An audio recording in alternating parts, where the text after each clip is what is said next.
Pada 2 Disember 2021, kami telah diberikan tugasan untuk diusahakan secara berkumpulan oleh pensyarah kami, Encik Firdaus.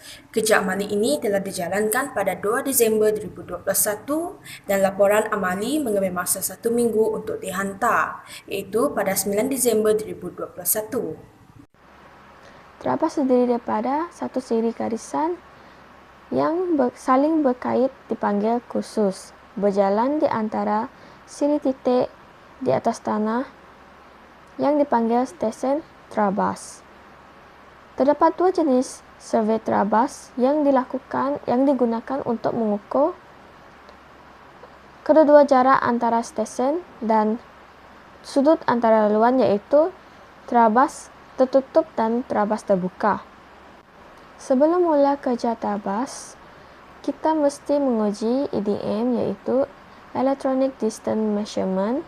Selain itu, kita juga perlu ada buku booking untuk merekod data terabas. Di samping itu, data kedudukan mendata diselaraskan oleh Horizontal Control Survey, dan Horizontal Survey ini mesti mengikut peraturan kadastra kelas pertama. Tujuan Horizontal Control Survey ini adalah bagi menyediakan stesen lintasan ataupun terabas untuk bearing dan jarak untuk rangkaian berujukan. Rangkaian kawalan haruslah disambungkan kepada kebanyakan horizontal, dan dalam kawalan mendata ini kita hanya memerlukan 4 stesen untuk melakukan terabas.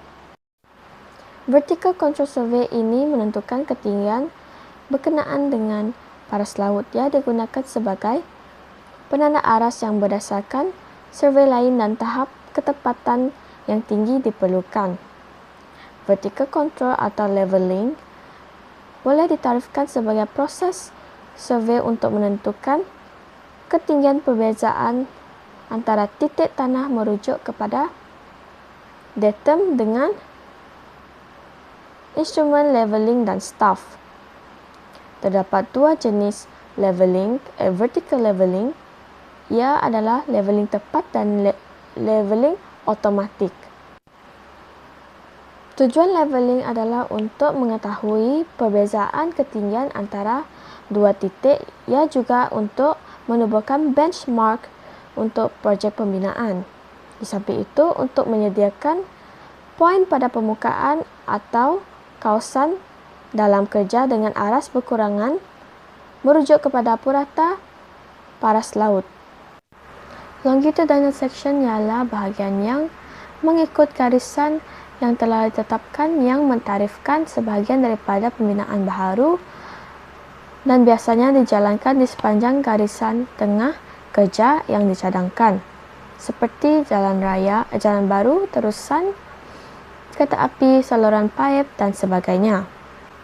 Tujuan longitudinal section leveling adalah untuk mengumpul maklumat berikut.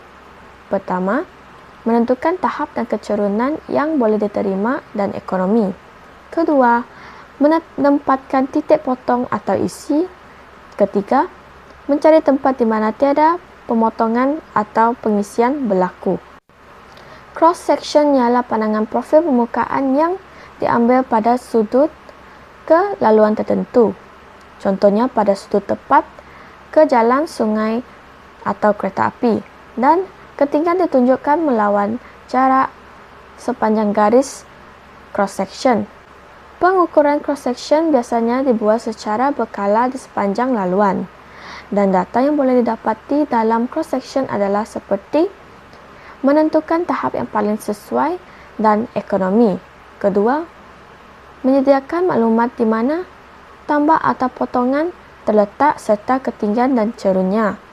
Terakhir, kuantiti kerja tanah yang digunakan dalam pengekosan. Differential Field Test (DFT). TFT dilakukan di lokasi kerja apabila pemeriksaan harian mempunyai perbezaan jarak yang banyak daripada 10 mm dan apabila setiap kali memulakan kerja survey yang baru. Ini adalah prosedur ketika melakukan TFT. Pertama, sediakan stesen A dan stesen B. EDM akan dipasang di stesen A dan prism akan dipasang di stesen B. Jaraknya mestilah tidak kurang daripada 50 meter. Kedua, kirakan jarak antara A dan B dan seterusnya letakkan stesen C di antara A dan B. Prosedur seterusnya, pindahkan ADM ke stesen C dan pasangkan prism berikutnya di stesen A. Setelah itu, kita akan mengukur jarak CA dan CB. Seterusnya, bandingkan jarak AB dengan jumlah daripada CA dan CB. Jika jarak melebihi 10 mm, maka peranti yang diuji tidak boleh digunakan dan harus menjalankan ujian kalibrasi. Sekarang saya nak tentang ujian dua pasang, ialah two-pack test. Ini ialah langkah-langkah untuk two-pack test.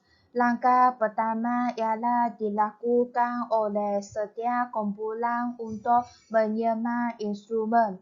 Kedua ialah keputusan ujian pasang telah direkodkan dalam buku bidang ialah Fieldbooks. Tandahkan titik A dan B dengan jarak lebih daripada 40 meter. Ini ialah titik A. Ini ialah titik B. Jarak ialah lebih daripada 40 meter. Alat ini dipasang di tengah antara dua pasang. Alat dipasang di titik C. Alat ini ialah auto level. Kelima ialah ukur kaki tangan di titik A, S kedua dan B, S1. Ini ialah S2. Ini ialah S1. Keenam, gerakkan alat aras berhampiran dengan titik B pada jarak L/10. Alat disimpan sini. Ukur kaki tangan A, S ketiga dan D, S keempat. Ini ialah S keempat. Ini ialah S ketiga. Ini ialah result untuk two-pack test dengan adas pertengahan antara A dan B. A ialah 1,352 meter. B ialah 1,402 meter. Dengan kedudukan adas 5 meter dari pasang B pada garisan AB yang dihasilkan. A ialah 1,444 meter. B ialah 1,379 meter. Ini ialah pengiraan untuk two-pack test. Ini ialah S1, S2, S3 dan S4. Sekarang cari coordination error. S1 ialah 1,402 tolak S2 ialah 1,352 tolak S3 ialah 1,379 tolak S4 ialah 1,444. Jawapan dia ialah 0,115. Sekarang cari S,4 ialah 1,444 di ini. Dan tolak 0,115 bahagi 50. Lepas tu darab 55. Jawapan dia ialah 1,3175 meter. Cari S,3 ialah 1,379. Ini tolak 0,115 bahagi 50/5. Jawapan dia ialah 1,365 meter. Ini ialah cek semula S,3 tolak S,4 ialah 1,3675 tolak 1,3175. Jawapan dia ialah 0,05 sama dengan S1 tolak S2. S1 tolak S2 tolakkan. Jawapan dia sama dengan 0,05. Selamat pagi semua. Nama saya Lau Miu Ying. Nombor pentadaran ialah 05 DGU 20 F1005. Hari ini saya akan bentang ukur trabas sebelum bermula membuat tinjauan automasi. Ini ialah ukur trabas. Langkah pertama, tanah pikir di kawasan yang kita ingin trabas. Pikir yang ditanam sebagai titik stesen dan jarak antara stesen lebih daripada 30 meter dan kurang daripada 80 meter. Pengukuran dilakukan dengan arah pusingan jam. Dirikan dan siapkan alat. Mula bekerja ukur trabas dengan guna kompas untuk dapat nilai datum. Total stesen yang berada di stesen 2 dan prisma berada di stesen 1 dan 3. Dengan menggunakan pengiran kiri, pusingkan total stesen ke prisma di stesen 1. Catat bacaan datum garisan 2 ke 1.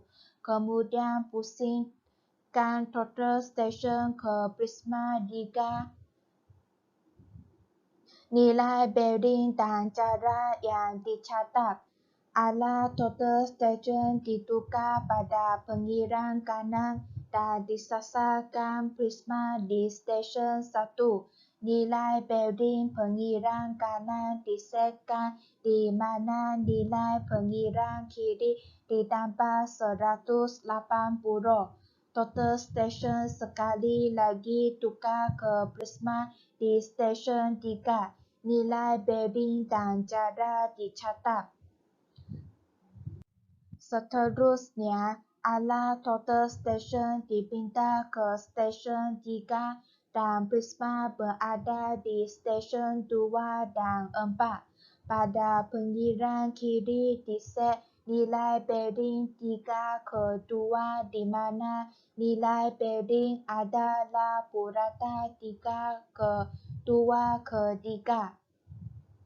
Jarak 2 ke 3 disemat semula dan nilai dicatat. Total stesen dipusingkan ke stesen 4. Nilai bearing dan jarak yang dicatat.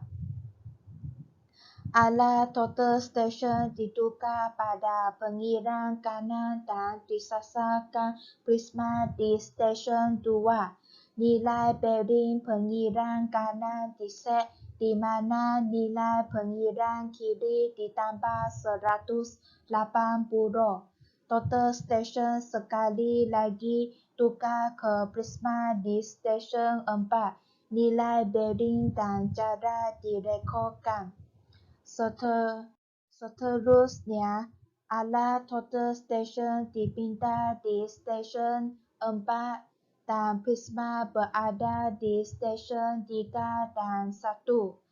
Pada pengiran kiri diset nilai bearing 4 ke 3 di mana nilai bearing adalah purata 3 ke 4. Jarak 3 ke 4 disemat semula dan nilai dicatat. Alat total station ditukar pada pengiran kanan dan disasarkan prisma di stesen 3. Nilai bearing pengiran kanan disesuaikan di mana nilai pengiran kiri ditolak 180. Total station sekali lagi tukar prisma di stesen 1. Nilai bearing dan cara direkodkan.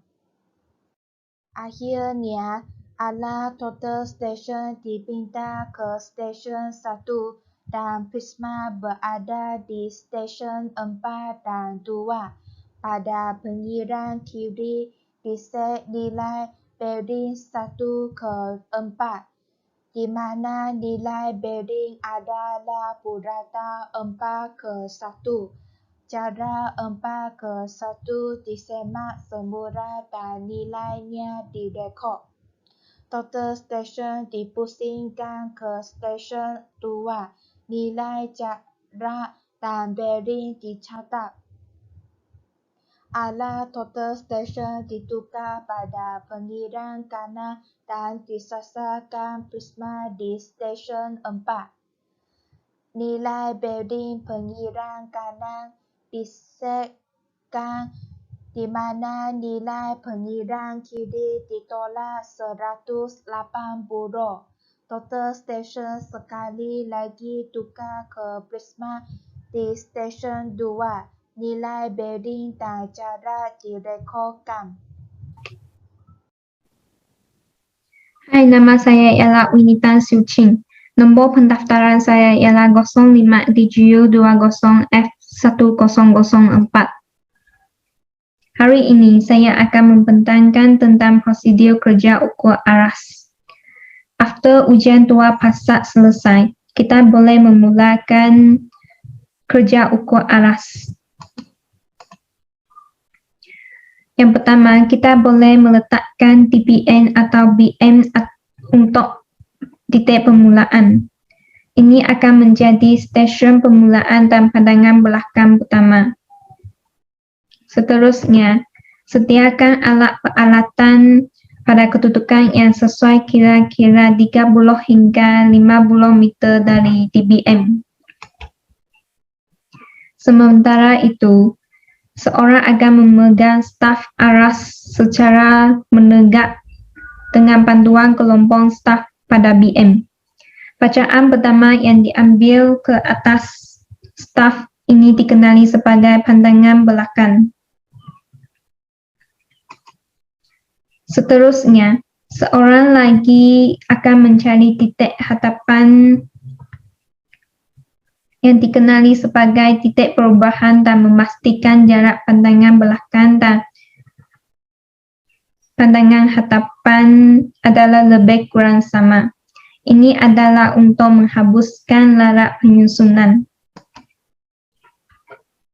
Juru ukur kemudian akan memberi tumpuan kepada staf hadapan yang dipegang secara menegak di titik perubahan, iaitu titik pertama untuk membaca bacaan staf yang dikenali sebagai pandangan hadapan. Pada masa yang sama semasa membaca pandangan hadapan, orang yang di DBN atau BM hendaklah bergerak untuk mencari titik perubahan seterusnya. Lelaki instrumen hendaklah bergerak ke stesen instrumen 2 untuk memastikan jarak pandangan belakang adalah sama dengan jarak pandangan hadapan. Untuk mendapat bacaan pandangan belakang dan pandangan hadapan dan juga bacaan pandangan pertengahan diambil. Proses ini hendaklah diulangkan sehingga TBM berdekat seterusnya dicapai. Jika TBM lain dicapai, litar aras itu dikenali sebagai aras siri. Jika litar aras mencapai kembali ke TBM permulaan, litar aras dikenali sebagai aras tertutup. Oke, itu daripada saya. Sekian, terima kasih. Next, ukur butiran. Detail surveying adalah untuk meneliti perincian menggunakan jumlah stesen.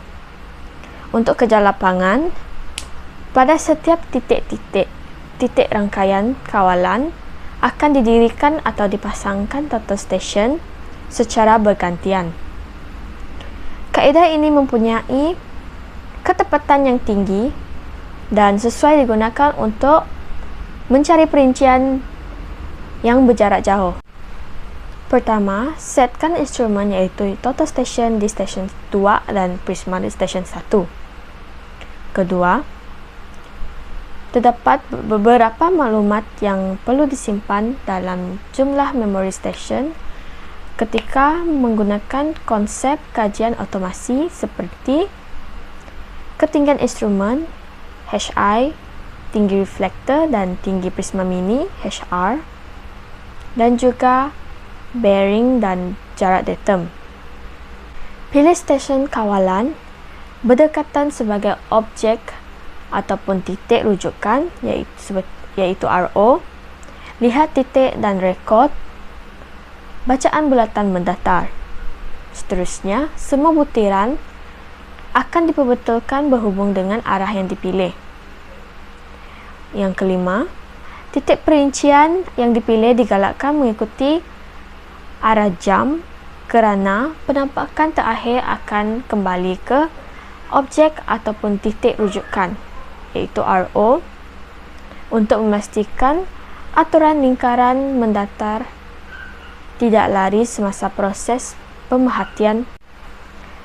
Yang keenam, tiang perincian akan dipindahkan ke setiap titik-titik perincian yang dipilih secara berganti sehingga proses pemerhatian selesai. Yang ketujuh, semua data yang direkodkan akan dimuat turun dari total station untuk dialihkan ke komputer ataupun laptop melalui USB ataupun kabel. Setelah data dimuat turun dari total station, data boleh mula diproses menggunakan perisian CDS dan AutoCAD akan digunakan untuk langkah terakhir bagi menghasilkan plan kejuruteraan. Okey, hari ini saya akan menerangkan tentang pemprosesan data. Okey, pemprosesan data untuk gawisan bunjuran dan juga keratan rentas. Jadi, seperti yang kita tahu, gawisan bunjuran dan keratan rentas ni adalah sama dengan long dan cross section. Okey. Okey, sebelum tu saya ingin memperkenalkan diri saya. Nama saya Oswald Anak Stanley. Nombor pendaftaran saya 05 DGU 20F1001. Okey. Okey, apa langkah yang pertama untuk kita melakukan pemprosesan data? Okey. Jadi sebelum saya menunjukkan langkah dia, okey. Pemprosesan data untuk pertikan 2 ini dia tidak banyak. Dia cuma menggunakan Excel saja.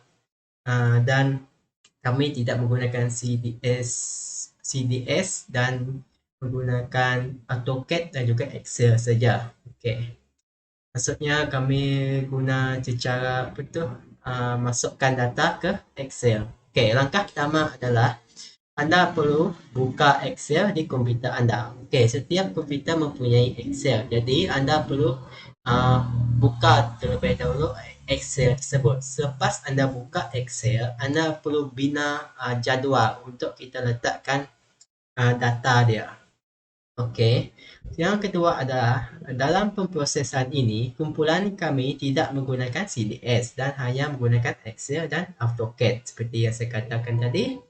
Okey, langkah ketiga adalah data daripada gawisan bunjuran dan juga keratan rentas ini akan dimasukkan ke dalam Excel. Jadi, ia memudahkan kita untuk buat gawisan bunjuran dan keratan rentas. Jadi, saya akan tunjukkan data yang telah dimasukkan ke dalam Excel. Okey.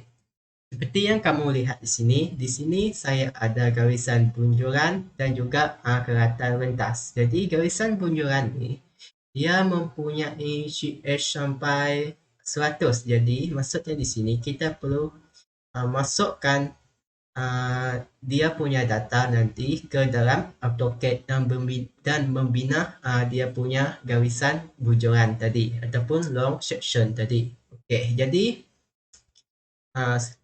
apa yang diperlukan adalah area dia dan juga jarak dia. Jadi di sini saya memilih ada 11, 1, 2, 3, 4, 5, 6, 7, 8, 9, 10, 11. Okey ya.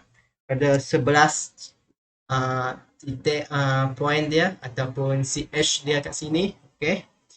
Lepas tu di sini kat sini kita dapat lihat yang banyak-banyak ni ada CH00, 20, 30, 40 sampai 100 ni adalah keratan rentas. Jadi keratan rentas ni dia lebih banyak daripada garisan bunjuran tadi. Garisan bunjuran kita hanya buat satu, tapi keratan rentas ni kita perlu buat sampai 11. Okay? Setiap keratan rentas dia berbeza dia punya area.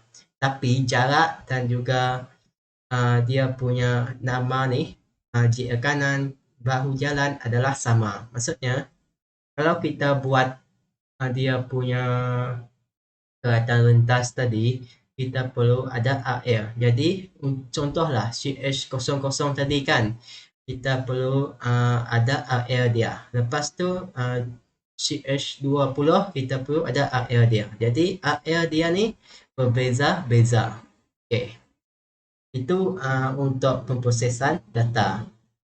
Okey, lepas kita selesai isi semua dia punya maklumat tadi ya, kita sudah buat dia punya jadual dan juga dia punya area dan jarak telah diisi. Okey, kita akan buat pelan penjuntingan dan juga plot. Okey, jadi langkah pertama adalah anda perlu buka terlebih dahulu AutoCAD. Okey, selepas anda buka AutoCAD, anda perlu tetap buat tetapan pada unit di AutoCAD tersebut. Okey. Jadi ini adalah yang perlu anda buat tetapan. Okey, di sini kita perlu ubah dia punya length type dia, okey, angle dan juga clockwise, okey, meter. Okey. Selepas itu anda juga perlu mengubah direction kepada utara. Okey. Jadi kita perlu ubah dia punya direction.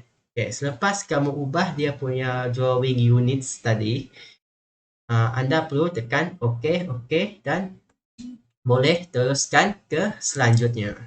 Okay. Lepas itu, untuk membuat garisan di AutoCAD, anda kena tekan line di AutoCAD untuk memulakan kerja. Jadi, line ni adalah sangat penting dalam untuk kita membuat sesuatu garisan sebab line ni adalah dia punya keutamaan. Jadi dia punya keutamaan untuk kita buat garisan. Okey. Yang keempat adalah kamu kena buat dan bina jadual terlebih dahulu untuk garisan bunjuran. Jadi jadual ini akan digunakan untuk mengisi maklumat yang kita telah bina dan proses di Excel. Jadi maksudnya di sini adalah jadual ni nanti kita perlu isi dia punya jarak dan juga area dia tadi. Okey. Lepas itu untuk kita mencepatkan kerja, anda perlu type offset dan gunakannya untuk mencepatkan kerja anda. Okey, sekiranya anda ingin buat sesuatu kerja dengan cepatlah. Kalau kamu mahir menggunakan AutoCAD, anda boleh tekan offset. Lepas tu kamu kena tekan di sini, tekan ni, tengok mouse saya. Okey, tekan ni, lepas tu tekan ni. Okey, lepas tu kamu kena tekan garisan ini. Selepas garisan ini tekan, dia akan keluar yang ini. Jadi, apa yang kamu kena buat, kamu kena tulis dia punya jarak. Jarak tu lebih kurang 10 macam tu lah. Okey, Tapi kalau kamu letak ini kalau kamu letak ni 10, di sebelah dia nanti perlu pun 10 juga untuk samakan. Okay. Lepas tu yang kelima adalah selepas selesai anda kena bagikan jadual tadi ke dua bahagian. Okay, jadi yang ini selepas kamu buat offset dia tadi, okay, kamu buat automatic 1, 2, tak perlu buat klik apa tu, tidak perlu buat satu garisan ambil letak, satu garisan ambil letak. Okay, jadi kamu buat secara automatic lah. Okay, lepas tu kamu kena ambil garisan dan potong menjadi 2 supaya jadi 2. Pastikan garis petak atas dan petak bawah saiz dia sama. Okay, yang keenam adalah isikan semua maklumat yang anda telah proses dari Excel. Jadi ini adalah semua maklumat yang kita dapat daripada Excel yang saya telah tunjukkan tadi. Okay. Di sini apa yang kena ada adalah jarak dan juga area dia. Okay. Jarak ni dia ada 10, 20, 30 dan area dia ni adalah yang sangat penting sebab area ni akan menunjukkan bagaimana bentuk garisan graf untuk garisan bunjuran kamu nanti. Okay. Selepas tu, yang ketujuh adalah dengan adanya maklumat area ini tadi, kita dapat buat graf untuk garisan bunjuran. Okey, di sini kita akan dapat lihat inilah graf yang kita mahu. Dia dari bawah naik ke atas. Ini adalah jalan. Okey, ini adalah jalan. Bentuk jalan. Okey. Okay, selepas anda selesai membuat garisan bunjuran tadi, anda kena buat bingkai dia. Bingkai ini bertujuan untuk mencantikkan lagi pelan kita. Jadi anda kena buat ruang untuk mengisi nama anda dan maklumat yang lain. Okay, di sini kumpulan saya meletakkan logo Politeknik, nama, tarikh, nama pensyarah, skala dan juga tajuk. Tajuk ni adalah sangat penting. Tajuk dan juga arah mata angin sangat penting dalam membuat pelan. Okay. Di sini kita dapat lihat arah mata angin dan juga tajuk ada, skala pun ada. Okay. Lepas itu dengan menyalin semula garisan graf, garisan bunjuran tadi, kita akan dapat membuat jalan. Okay. Jalan ini, kita akan membuat jalan ini di atasnya. Jadi, kamu hanya ini tadi garisan ini akan digunakan untuk membuat jalan ini. Dan jalan ini nanti akan dilabel dengan GH00, GH10, 20, 30, 40 sampai 100. Okay. Yang ke-10 adalah selepas selesai membuat garisan bunjuran, anda kena membuat keratan rentas. Okey. Selepas kamu selesai membuat garisan bunjuran, anda kena buat dia punya garisan rentas lagi. Okey. Maksudnya garisan bunjuran kamu telah siapkan. Lepas tu kamu kena tukarkan kepada saiz A3 dan masukkan ke PDF. Okey. Lepas tu, yang ke-10 adalah selepas selesai membuat garisan bunjuran, anda kena membuat keratan rentas. Langkah dia sama dengan garisan bunjuran, cuma yang membezakannya adalah keratan rentas ini dia perlu ada 11. Okey, maksudnya tetapan unit dia sama tadi, langkah 1 tadi. Lepas tu direction dia pun sama. Okey, dan juga bentuk dia macam ni sama. Apa yang membezakannya adalah ini kita akan apa yang membezakannya adalah kita akan letakkan jalan kanan dan kiri ni. Selepas anda ikut langkah tadi, anda boleh mula melukis keratan rentas macam ni. Selepas kamu siap keratan rentas yang pertama, anda perlu buat lagi keratan rentas yang kedua sampai data yang kamu buat tadi sudah habis kamu isi di AutoCAD. Selepas keratan rentas yang pertama siap, anda kena buat 10 lagi dengan area yang berbeza. Maksudnya jarak dia masih sama. dan RL dia saja yang berbeza. Contohlah, kalau RL ni 10, dekat CS10 ni RL dia 50. Macam tu. Okey. Seterusnya, lukis kereta lintas sampai siap. Okey, di sini kita akan dapat lihat ada 1, 2, 3, 4, 5, 6, 7, 8, 9, 10, 11 kereta lintas. Okey. Okey, lepas tu akhir sekali seperti kita perlu ada bingkai dan juga tambahkan maklumat seperti nama anda dan sebagainya. Jadi bingkai juga sangat penting dalam menghasilkan pelan yang cantik. Jadi bingkai ni juga memainkan peranan lah. Okey. Okey, itu untuk membuat kereta lintas. Lepas kamu buat kereta lintas, kamu kena tukarkan dia kepada bentuk PDF dan A3 pada saiz A3 lah. Okey. Okey. Itu saja daripada saya. Sekian, terima kasih.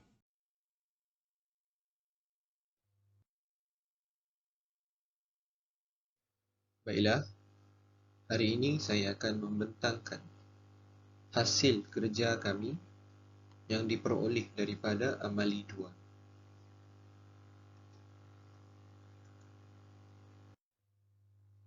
Ini adalah proses differential field test ataupun DFT, di mana dari stesen A ke B kami mendapati 53.135 meter, dan dari stesen C ke A 21.042 meter, dan dari stesen C ke B 32.093 meter, dan jumlahnya 53.135 meter. Kemudian ini pula adalah hasil proses to back test.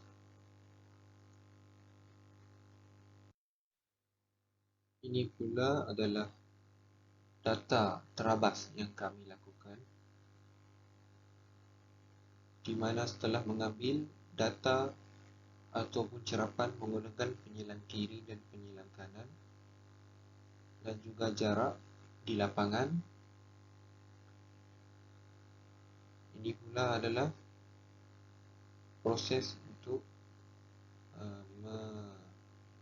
mengira linear misclose, di mana data kami ini adalah berada pada first class, iaitu 30,000, 1/30,000. Ini adalah result untuk leveling, di mana terdapat backside, data untuk backside, untuk intermediate side, untuk foresight, dan pengiraan ini dijalankan menggunakan kaedah rise and fall.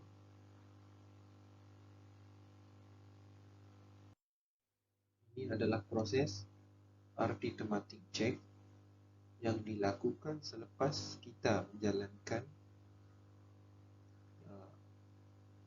aktiviti leveling di lapangan. Untuk mengetahui sama ada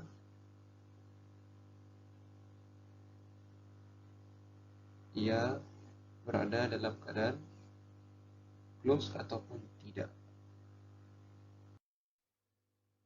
Kemudian ini adalah road details yang kami lakukan menggunakan software AutoCAD.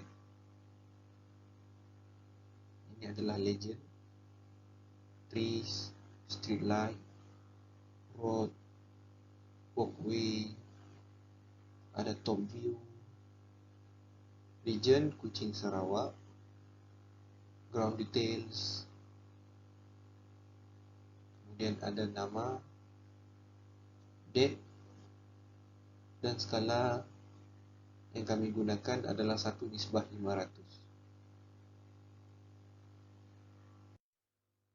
Kemudian long section untuk kumpulan kami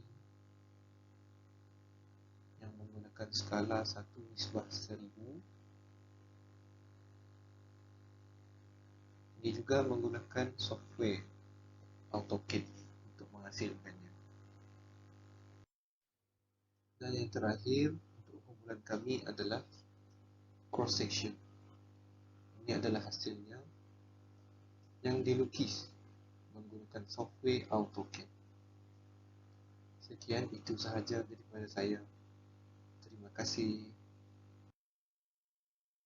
Kesimpulannya, kami telah menyiapkan dan mencapai objektif kerja amali 2 ini dengan jayanya, serta mendapat bimbingan daripada pensyarah kami iaitu Encik Muhammad Firdaus bin Aminuddin. Daripada kerja amali ini, kita dapat mengetahui cara menghasilkan longitudinal section dan cross section. Kami juga mengetahui konsep pengumpulan dan merekod data menggunakan total station. Selain itu, kami juga mengetahui cara memproses data dan menghasilkan pelan perincian jalan, longitudinal section dan cross section dengan perisian Civil Design and Survey CDS dan perisian AutoCAD. Oleh itu, kami juga telah belajar tentang cara menjalankan kerja amali ini dengan baik, di mana semua yang kami kerjakan adalah sangat berhati-hati, terutamanya apabila menggunakan perisian CDS dan AutoCAD. Kumpulan kami pasti bahawa ilmu yang kami perolehi daripada kerja amali ini akan membantu kami dengan baik apabila kami mula bekerja suatu hari nanti. Akhir kata, kami amat berterima kasih kepada pensyarah kami di atas bantuannya sehingga kami dapat mencapai kejayaan dalam kerja amali 2 ini.